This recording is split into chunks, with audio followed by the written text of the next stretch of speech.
వెంటనే అమలు చేయాలి. Justice justice.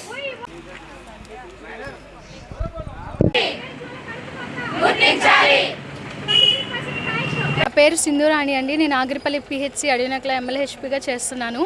5 years అయింది నేను జాయిన్ అయ్యి కూడా. మేము ఎంతో సఫర్ అవుతున్నాము. ఈ MLHP జాబ్ వచ్చిన దగ్గర నుంచి కూడా ఎన్నో ఇబ్బందులు అడ్డంకులు ఎదుర్కొన్నాము. ఒక గర్ల్స్గా కూడా మేము ఎంతో కష్టపడుతూ ఫీల్డ్ లెవెల్లో డ్యూటీస్ చేస్తున్నాము. ఇప్పుడు ప్రజెంట్ మాకు జరుగుతున్న అన్యాయాన్ని గురించి మేము ఈ ధర్నాకి దిగాల్సి వచ్చింది. ఎంతో శాంతియుతంగా మేము ఈ ధర్నాని చేస్తున్నాము. న్యాయమైన డిమాండ్స్నే మేము అడుగుతున్నాము. NHM కింద ఉన్న 188 క్యాడర్స్ అందరికీ కూడా EPFO ఇచ్చారు.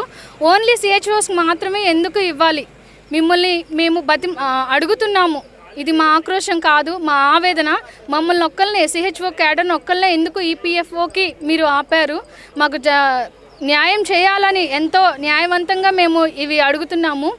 అలాగే పెండింగ్ ఇన్సెంటివ్స్ని, అద్దె బకాయిలు అన్నీ కూడా వెంటనే చెల్లించాలని కోరుతున్నామండి. అలాగే 6 సంవత్సరాలు నిండిన CHOస్ని కూడా అందరినీ చేయమంటలా. 10,000 CHOస్ కాదు, ఫస్ట్ బ్యాచ్ వాళ్ళనైనా 6 సంవత్సరాలు నిండిన వాళ్ళనైనా కానీ CHOస్ని పర్మనెంట్ చేయమని కోరుచున్నాము. అలాగే 23% హైక్ కూడా మాకు ఇవ్వమని న్యాయవంతంగా మేము అడుగుతున్నాము. అలాగే ఆడపిల్లలుగా CHOలు ఎంతోమంది ఫీల్డ్లో ఎంతో ఇబ్బందులు పడుతున్నారు.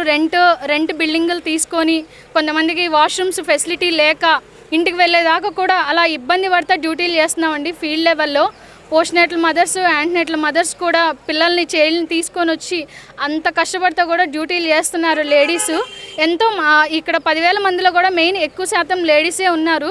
దయచేసి ఈ న్యాయమైన డిమాండ్స్ని మీరు అర్థం చేసుకొని ప్రభుత్వం CHOలకి వెంటనే న్యాయం జరిగించాలని బ్రతిమలా అడుగుచున్నాము.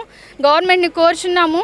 చంద్రన్న, పవన్ కళ్యాణ్ అన్న, మీరు ఆడబిడ్డలకి ఎంతో సహాయం చేస్తారని మేము నమ్ముతున్నాము. ఆడబిడ్డలుగా ఈరోజు మేము ఇంత ఎండలో రోడ్ల మీద కూర్చొని మేము ధర్నాకి దిగాము. దయచేసి మా మనవులన్నీ అంగీకరించి మా న్యాయమైన డిమాండ్లన్నింటినీ మీరు తీర్చాలని మేము రిక్వెస్ట్ చేస్తున్నాము.